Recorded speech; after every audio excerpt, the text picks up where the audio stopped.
Hello and welcome to another episode of Attacking Third, a CBS Sports soccer podcast. I'm Sandra, Herrera, lead NWSL writer for CBS Sports. Joined today, as always, by my colleague and co-host Lisa Roman, NWSL analyst and broadcaster. On today's episode, we have a United States Women's National Team year in review. There's a ton to jump into. We're going to hit you all with our top 3 moments of this year. But first, a quick reminder to follow us on Twitter at Attacking Third for interviews. We're also on YouTube. Subscribe so you never miss a new video or whenever we go live. Visit youtube.com/attacking third. Lisa, it's the most wonderful time of year. It keeps going on and on and on. Are you excited for New Year's Eve and everything ahead of us? Of course I am. Yes, it is the most wonderful time of the year. It's chilly out, but that's not always the greatest thing, but at least cute coats or something. I don't know. But the cookies, like the joy, being around family. You mentioned New Year's Eve coming up in Philly. It's actually New Year's Day. That's even the bigger celebration and the bigger party. Okay. Not New Year's Eve. We got the Mummers Parade that happens. So Okay, psyched for Philly. that in a few days. Yeah, I'm pumped about this time of the year. And as you mentioned, women's national team year in review, we get a chance to really look back at 2021 before we jump into 2022 with 2 feet. But yeah, it is the most wonderful time of the year. Sandra, how are you holding up? Oh, I'm holding up. I always feel like all of the hard things that we go through during the year helps prepare us for the whole concept of like work hard, play hard during the holiday season. Right. So Right. whatever it is you celebrate during the month of December, I hope it's gone without a hitch. I know people are still navigating things in this ongoing pandemic, so I hope that everyone is doing their best to stay safe and sound. And we are excited to eventually celebrate and ring in a new year. But before we do that, we got to recap some stuff with the U.S. Women's National Team. And I feel some type of way about this episode, Lisa, because just to remind folks out there who are either A, joining us for the first time, or B, have sort of been with us since our humble Attacking Third beginnings, know that this podcast got kicked off during the summer of 2021. We did a lot of work, background work, Lisa and I, and trying to figure out the best way to produce this thing and all kinds of ideas and what is it going to be called and what are our colors going to be and what's the energy that we want to bring, right? And all of that took a very long process that we actually got kicked off mid-year. And That we're feels excited like about a that. We were lifetime excited ago. about it. That feels like a lifetime It ago, does feel like a Sandra. lifetime ago, but I feel like these things are like connected. So the fact that we're like one of our one of our last episodes here for 2021, it feels right that we're doing one about the United States Women's National Team because we really kicked things off and really took a ride in a journey through the Olympics. So what we're gonna do is we're trying to break down this entire 2021 for the United States Women's National Team into sort of a top 3 moments for this team. So even though there was a ton of action throughout the year, probably maybe a good way to start this off before we get into starting with number 3 is that the fact that there were just games. Yeah. Honestly, there was a lot of uncertainty, right, coming out of 2020. Unfortunately, we're ending with a little bit of a scare again at the end of 2021.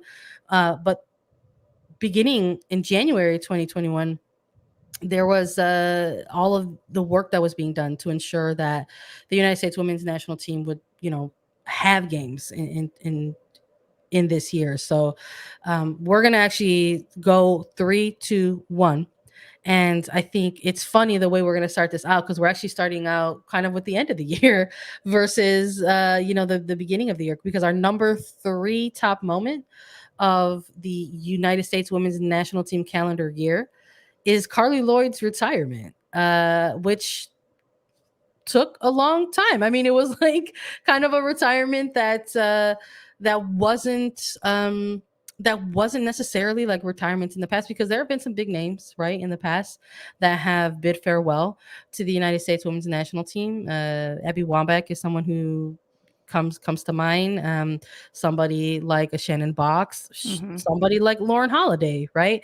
And typically there's a game that is played, and then you say, okay, thank you for your service and farewell. But with Carli Lloyd, after the Olympics, Lloyd made an announcement, hey, I'm going to be saying goodbye to the game, both on the international and club level. And they made it a big event.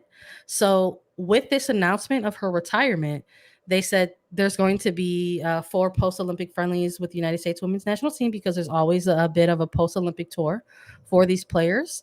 And within that, they were going to be celebrating her very long career, as she retired at the age of 39.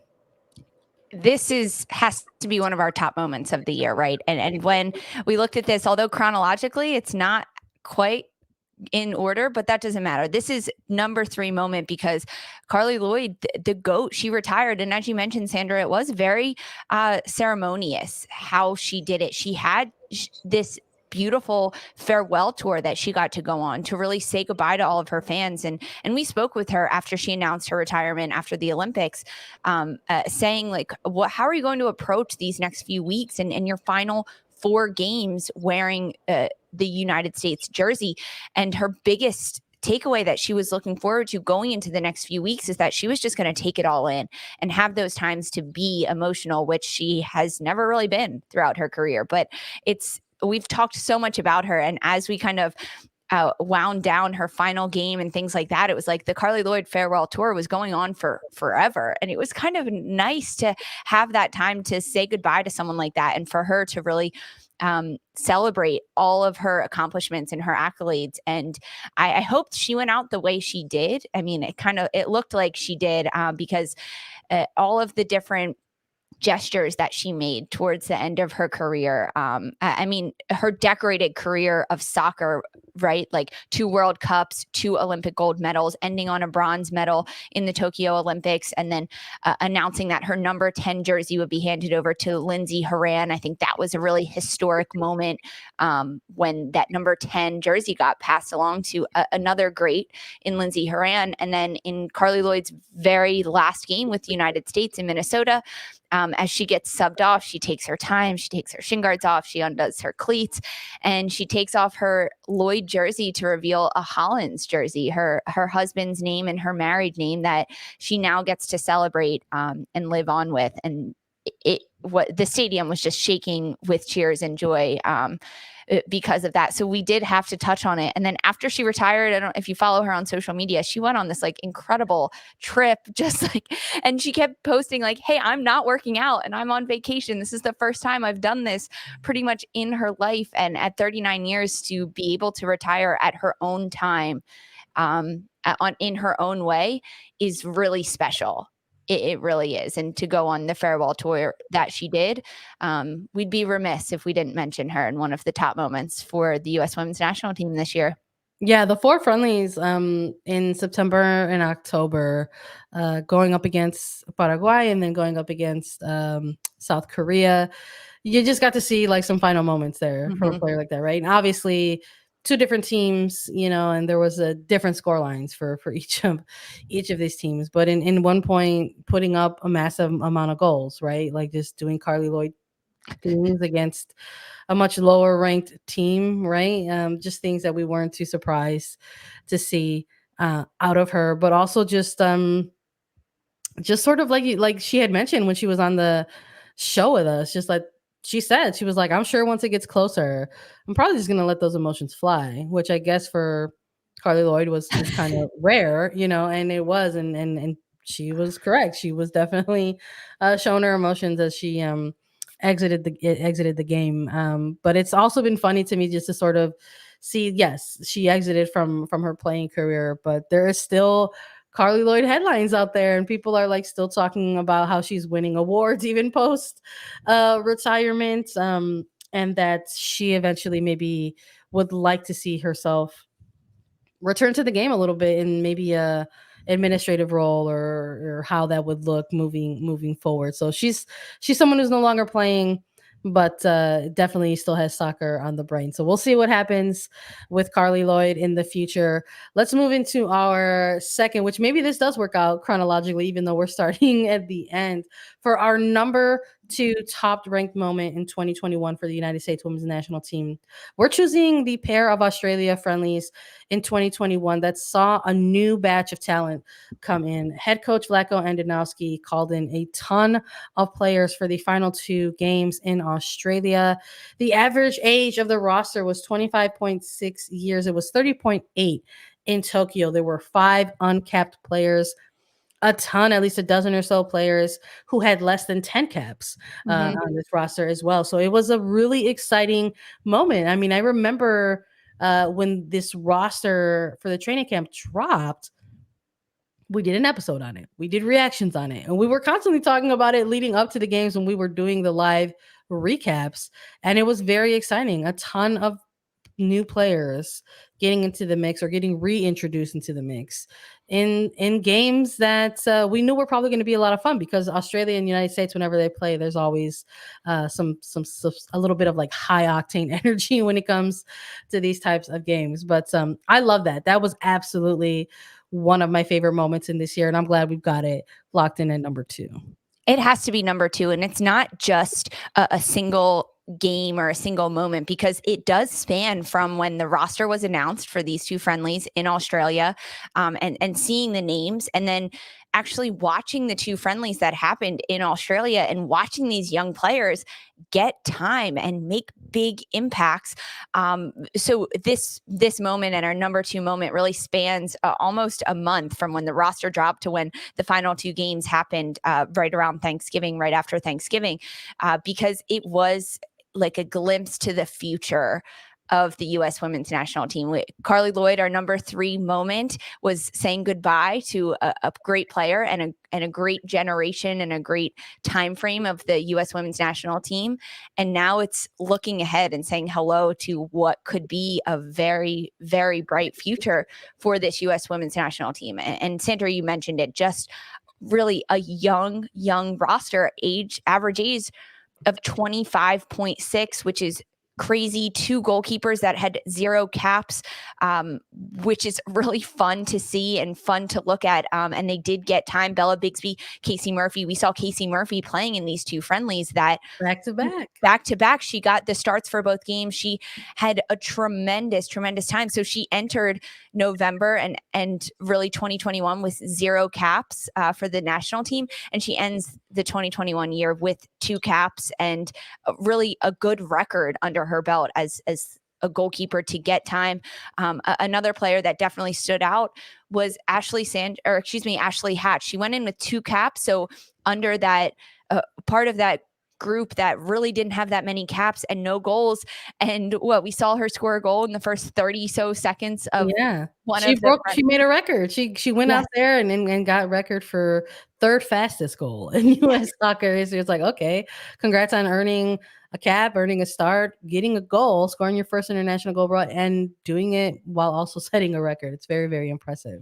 It is very impressive. And those are just some of the players that we saw make these impacts. And then I also think part of this is really seeing a player like Lindsey Horan step into that huge captain leadership role, because we didn't see Becky Sauerbrunn, one of the other biggest veterans on this roster, get too many minutes. And that's good almost, because it gave a chance for other players to step up and be those leaders. We saw a different back line. This has to be one of our top moments, because it was the future. It was a glimpse at the future with a young squad, and under Vlatko Andonovski, seeing kind of his vision of what can happen, and really taking a look at the NWSL season and knowing Ashley Hatch, Golden Boot winner, and having a number of other players, Emily Fox, who won number of awards, be called into this camp and get time, significant minutes on the field to make an impact. And we saw them take on these 2 friendlies with Australia and come away undefeated, right? This younger group who hadn't had a lot of time together, going up against an Australia side where maybe things look a little different there, but walking away with a win, right? Walking away with a draw at one point. So I thought it was a successful trip. I think if you're head coach Vlatko Andonovski, if you're the coaching staff, right, and you made this choice, you made this decision to sort of close out the year in this specific type of way, I thought it was a really smart move when you're looking ahead to something like January and the January camps potentially coming up with some of these players possibly being a part of that larger January camp roster. So I liked seeing all of these things and these new looks that we got to see, which included some things positionally, right? Because one of the other Mhm. things that we were super hyped on was that when this roster dropped, it had somebody like Margaret Purse reintroduced to these camps, but she was listed as a forward. So it was all these little things in Yep. between that we were like picking out and picking and choosing. We're and there was so many. It was like, oh, we're excited about this. We're excited about that. We like this. We like that. And that was one of those things as well. And Purse, equal to Hatch, right? Sort of having really impressive games in that front line over the course of these two matches, and I hope we get to see more of that. I think it's hard to say that like two matches, right, are going to solidify anything for anyone Mhm. on this type of team moving forward. But I don't know how you have somebody like a Hatch, have somebody like a Purse, and sort of see the club seasons that they had put together right during 2021, invite them into the national team stage and sort of have these moments together and not want to try to cultivate that, nurture that a little bit more moving forward. So I loved it. I thought this was a really great way for the United States to sort of close out their calendar year in Even a 2020. player like Sophia Huerta, who had time with Laura Harvey at OL Reign throughout the NWSL season, and we saw her move to an outside back position, then listed as a defender for Vlatko Andonovski on this roster. That's it's really everything Yeah, about these two friendlies and surrounding them, and even the time on the field that we saw these players get, having different players in different positions. And unfortunate, there was a handful of injuries that happened before these. So Katerina Macario, she didn't see time in these friendlies, but because of that, it allowed opportunity for other players to get in there. And that's probably one of the reasons Ashley Hatch did so well, is because she took yeah, the moment that was given to her. So although we could have seen maybe Kat Macario playing a striker, a number yeah. 9, this We which were would have been denied that. pretty That was a great. I'm not trying to knock this down. Maybe that's why this is our number 2 moment and not our number 1 moment, because yeah. there was some nagging injuries that We changed. didn't get to see Cat Macario play the false nine, so we definitely were like, "Oh, we keep we We want it so can't bad, make and we it keep number getting 1. deprived." Exactly, but because of that, I mean, there's always you're given what life throws at you and the deck of cards that are dealt to you, and Ashley Hatch did that, and she broke a record scoring goals quickly, so it's okay. Give and take a little Yeah. bit here. And There. it's so funny though because Kat Macario is absolutely one of those players that got brought in because she's like considered part of this next gen, Yeah. right, era of the United States Women's National Team, but just had a knock at the wrong time. But I'm sure we'll see her involved a lot more in the future with these camps. I mean, she's a player that this system has, the program has really and sort of invested in. So I wouldn't be shocked if she's gonna continue on and get some more looks at that level. But these were fun. I think if people are looking for like New Year's Eve, New Year's Day, like lounging around type of highlights to watch, maybe you just want to throw on these games and they'll be fun to take a look at the highlights from these two matches. But let's get to number 1. Let's talk about the main thing that is ending all of our list here, the biggest moment that stood out for us and this United States women's national team in 2021. Our number 1 top moment of the year is when the United States women's national team headed off to Tokyo to compete in the Olympics and came home with the bronze medal.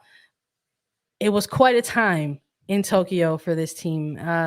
There's no ifs, ands, or buts about it. It's been talked about countless times. We were a part of that ongoing coverage as well, having to talk about these games and cover them. It wasn't an easy time in Tokyo by any means. The team was definitely faced with a lot of adversity, and there was a lot going on there in terms of the questions surrounding the team. There was constant questions surrounding the team, like what's going on in the attack? Why is it Mhm. looking lackluster? The team doesn't look like they're, in the zone in terms of that sort of ruthless mentality that we've seen from this team competing in tournaments prior. But they got it together when it counted. When a medal was on the line, it was some real winner go home type of energy. They ended up walking away with this bronze medal. And of course, this was going to be our number 1. This was always going to be our number 1, Lisa, because this is what we were covering when Attacking Third Yeah. got launched. It's really our number one moment as a podcast too. Let's Yes. be real. Yes. but but when you look at the full picture of the Olympics, it started out early in 2021 of the United States, they're just gonna like walk into the Olympics and they're gonna win gold and they'll go back to back a World Cup and then winning the World Cup and then winning the next Olympics in 2021. And then as it got closer and the United States were put in Group G, the group of death, alongside Sweden and Australia and New Zealand. And we kind of looked at the other teams. I mean, for people on the outside, it was like, oh, yeah, who cares? Group Yeah. of death. They'll still go in and just bulldoze everyone. But as you got closer to the Olympics and closer to the team and really previewing what could be, it was like, this is going to be a bit harder for the United States than maybe we would like to admit it will be. And I think because it's our number one moment, you have to look at each game. And starting off the Olympics, losing 3-0 to Sweden was really a stab in the heart for a lot of United States women's national team fans. And for this team, they were going through so much adversity. And it was really the point where people were like, what is happening with this club?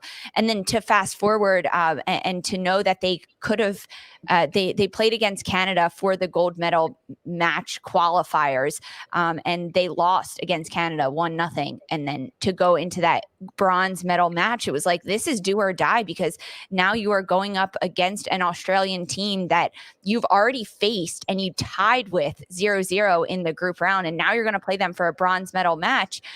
This is the moment for the United States, and they come out victorious, winning 4-3 in this one and being crowned bronze medal champions, which they still won an Olympic medal. People that are still upset about that. I know. Have you? There were people who were mad about that, man. Honestly, it's I think it's important to note that, though. I think for the casual fan, right? Which international tournaments bring that. They bring the casual fan in pretty often, whether it's like a World Cup cycle or the Olympics tournament. It brings in the casual fan. It's like two of the biggest events of the year, right? So people are like, oh yeah, let me like pay attention to this thing where maybe I don't pay attention year round, right? So it brings in that casual fan a lot. And for that type of, casual fan, it's like you have all the facts in front of you, right? And the facts in front of you are like, hey, the United States women's national team is a dope team. They're a winning team, right? That's 4-time World Cup champions. It's like all of this stuff is in front of you and you realize that. So when they go into this Olympics, there is that kind of energy where it's like, oh yeah, like they're going to go out there and do the thing that they do. But the Olympics are such a tough tournament. We hear that so often, that they're just different. It's just different compared to competing to a World Cup. It's a much shorter tournament. The game time in the days in between games are much quicker of a turnaround. And it's always been a difficult tournament. That's why there hasn't been that 2-time back-to-back sort of cycle winner where a national team goes to win a World Cup and then turns around to earn gold medal on the podium at the Olympics. It's a very difficult thing to do back to back. And then once they got drawn into that group, I think for those of us who go here, right, who kind of follow this team, once we saw the US drawn into that group with Australia, with New Zealand, with Sweden, I think everyone was kind of like pumping the brakes a little bit. But some of the casuals were still like, they're gonna get out of the group. It's gonna be fine. And yes, it ended up happening. That did come to fruition, but it was a tough way for them to kick off their Olympics with that 3-0 loss to Sweden. That 3-0 loss was the first time the United States had lost since 2017 in the She Believes Cup. So not only was it like, oh, this is how we're starting off the Olympics, this is the taste we have in our mouth, but it also really put a halt on everything that the United States women's national team fan base had built up over the last few years. Having Vlatko Andonovski come in and say he's going to change things around, and going from winning the World Cup to then the tough year that 2020 gave everyone, but for teams looking to compete, they couldn't get together because we were keeping safety and making sure people had safe times. Although throughout the games that the United States played in 2021, they looked okay. They looked like they knew what they were doing. It was dubbed as an older team heading into the Olympics. And this loss to Sweden to start out the tournament was a tough pill to swallow for a lot of people. And although we, the everyday fans of this team and people following closely, we knew that this group of death was going to be difficult. After that first loss, at 4 or 6 o'clock in the morning, Yeah. these are tough times as well. Let's not forget. Sandra, How do we not start off this segment with the fact that we had to be up at like the crack of dawn? Yeah, like these were 4 a.m. Eastern games Man. that we were watching in the summer, like well before the sun is up. Oh, and gosh. then Sandra would have to come together and be like, what happened with Sweden? I mean, nothing, as Megan Rapinoe said, right? Like we got bopped, and that's exactly what happened. But to turn it around and be standing on the podium or winning a medal at the end of it, it has to be our number one moment for sure, to really come full circle of the entire year of what the team did. It has to be our number one moment. Yeah, and it was to sort of see them kind of cap off this tournament with a medal. And there's always going to be a sector out there, right, on the deep dark corners of the internet that are like gold only, and if it's not, you're a bust and blah blah blah, right? And there was still that even coming out of this Olympics. But look, go kick rocks, man. Go sit on attack. How many of those people on the internet that Get are out of complaining here. have won Like, gold medals? Like, get out of honestly, here. if you're comparing, performances, my God, they got bounced from the 2016 Olympics in Rio. They had the worst finish ever. They didn't even make it to the medal rounds in 2016. And then to sort of be able to come back for a handful of these players who went through that experience, this is a huge gain for them. They medaled on a podium that is incredibly, incredibly difficult to do. And they did it, of course, against Australia in a wild 4-3, no defenses allowed type of match. It was insane. And that was just a part of the things that they went through during this time. I mean, having that 2-2 draw against Netherlands, right? And having to advance on penalty kicks, right? Alyssa Nair coming up with a massive moment again in another major international tournament, having a save during this and having it to advance, but then coming out of that Canada game really early with a knee injury, having to have Adriana Franch slot in, right, and then going up against Australia and then having this 4-3 victory for a bronze medal. It was such a wild ride. And to kind of bring all of our moments from this episode together, so in the 4-3 bronze medal match, Megan Rapinoe scores first, then Sam Kerr gets on the board, then Megan Rapinoe again, then Carli Lloyd goes back-to-back with a brace to end really her career at this level, which it was huge. So 2 goals from Rapinoe and 2 goals from Lloyd before Ford and Glilnick for Australia came back and got 2 more, which it was close at the end of this, right? Like the last goal for Australia came in the 90th minute of this match. It was not smooth sailing for the United States throughout this. If you woke up early, this game like kept you awake. It was like if you were gonna blink, you were gonna miss something. But it was nice to sort of see them close that out, because with a ton of players who were a part of that 2016 roster making their return to this, they're getting their bronze medal, a lot of them for the first time. And there were so many of those players, the 4 that got selected as alternates but became full Olympians, also walked away with medals on this day. Casey Kruger or Lynn Williams or and Adriana Franch, or I'm missing someone. There were 4. I'm so sorry, but I'm drawing a blank right now. But they were named as alternates. And then because of COVID, head coaches went ahead and they Jane Campbell, Casey Kruger, Kat Macario, and Lynn Williams. Kat Macario. There you go. We're talking about next gen, and then I'm going to leave off Kat Macario. That's disrespectful. It's fine. It was a long time ago. This was the start of A3. We were waking up early, drinking all the caffeine, trying to stay hydrated. I'm like, that's disrespectful. But it was really nice to see them get their medals. I mean, because they got selected not knowing if they knew they were going to go to Tokyo, but not knowing if they were going to ever touch a podium, right? Yeah. And they're coming off, and it's just like it was a nice moment. And it's unfortunate that there's always going to be like that sector of like people who don't view that as a success, which is like I don't know, a really terrible frame of mind to have, I Yeah. think, quite personally. But I love that they were able to sort of close out this tournament with that. And I mean, it's something else that they can hang their head on during 2021. I mean, they kicked off their year with a She Believes Cup title win, right? It's a tournament that they host every year to sort of kick off their year, and that's something that we're probably going to end up covering in 2022, as it makes its return. But it was just another thing that they could point to say that, hey, like, this is another thing that we accomplish during this year. And for head coach Vlatko Andonovski, it's maybe his first, international tournament with this team, and he walks away with a bronze medal. And now here we are doing an episode like this in the end of 2021, and we're going to have to start really talking a little bit about what that head coach has in the future in store for preparations in the World Cup coming up in 2022 ahead of 2023 in Australia. The future is incredibly bright for the U.S. women's national team. And Sandra, as we close out 2021, we had to look back and we had to reflect on this. We did it for the NWSL, and now we got to do it for the United States women's national team, closing that chapter of the book. For this squad, for Carli Lloyd that was there.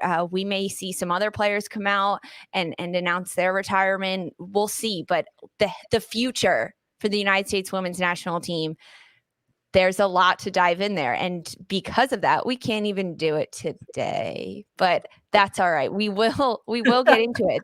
That's what's next on the docket and on the production planning for everyone. So stay tuned, stick around, because up next we're going to talk about U.S. Women's National Team Part 2, the future 2022. Yep.